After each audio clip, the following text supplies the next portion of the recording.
magaalada Hargeysana waxaa kulan ku yeeshay qaar ka mid ah haweenka magaaladaasi waxaana ay muujiyeen dareenkooda ay ku taageerayaan iyagoo cabiraya taageeradooda ay u hayaan ciidamada Somaliland dagaaladii dhawaantan ka dhacay deegaano ku dhow Buuhoodle iyo Kalshaale wariyaheena Sagal ayaa warkan Hargeysa inooga soo dirtay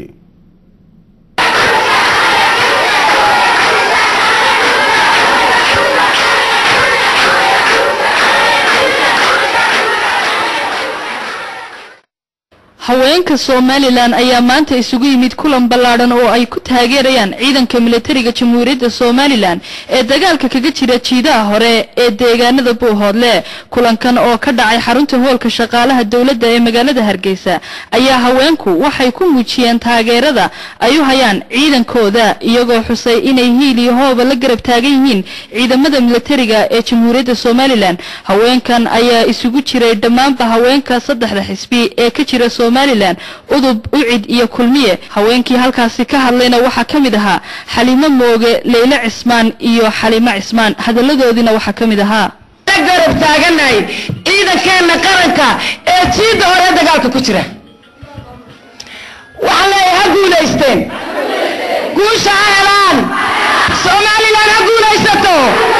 cadawga Somaliland ha dhaco cadawga Somaliland ha dhaco gobolada iyo dadkayga qaaliga aan walaalaha nahay aan wiilkiya gabadha nahay aan naftiya dhigu naga dhaxeeyo ee aqalka laga ooyo laas caarood aan Hargeysa uga ooyayo ee aqalka laga ooyo Buuhoodle boorama aan uga ooyayo walaalayaal idinku goorin walaalayaal idin daylulin walaalayaal inta soo sanadood dib u dhacdeen oo xariirtii waxbarasho lahayd oo walaal goboladii miyiga lahaayeen oo walaalayaal horumar lahaayeen walaalayaal intii Somaliland timid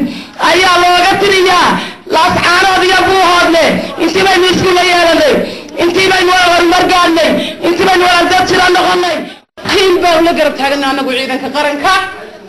una jawaabi maayaan xukuumadeedu majeerteeliya dadka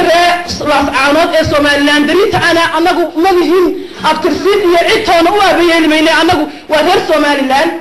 imikana xukuumadda Somaliland waxa ay taragaraynaysaa inay ciidanka qaranka awoodiisa u sidayso oo nimanka yaray majeerteeliya gacantooda kaga aarsadaan geesiyaal guuleysta hiiliyooda waan idin la garab taaganay dadkiini baanu nahay waxa ilaalinaysaa inay annaga nahay waan ogsoonahay waxaanu ku jirnaa ku xaragoonayna inaa idinka tihiin waan ognahay abaalka aadana ma gudo Ilaahay ba subhanahu wa ta'ala xaqiisa idinka abaal gudaya annaguna hiiliyooda waan idin la garab taaganahay qolada colaada inaga soo horjeeda waxaanu leenahay colaadi waa taa la diidayo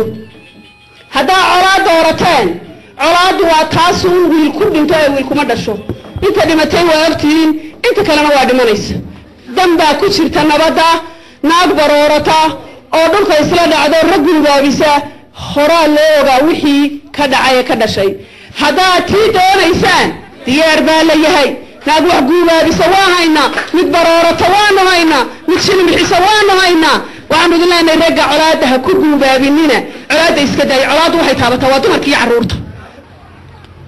kumanaakan haweenweynaha ku dhaqan magaalada Hargeysa ee isugu soo baxay taageerada ay u hayaan ciidamada qaranka Jamhuuriyadda Somaliland ayaa waxay dhamaantoodba isku raaceen in ay si buuxda u garab istaagayaan ciidamada qaranka Jamhuuriyadda Somaliland Sagal Mustafa Xasan Nuur Universal TV Hargeysa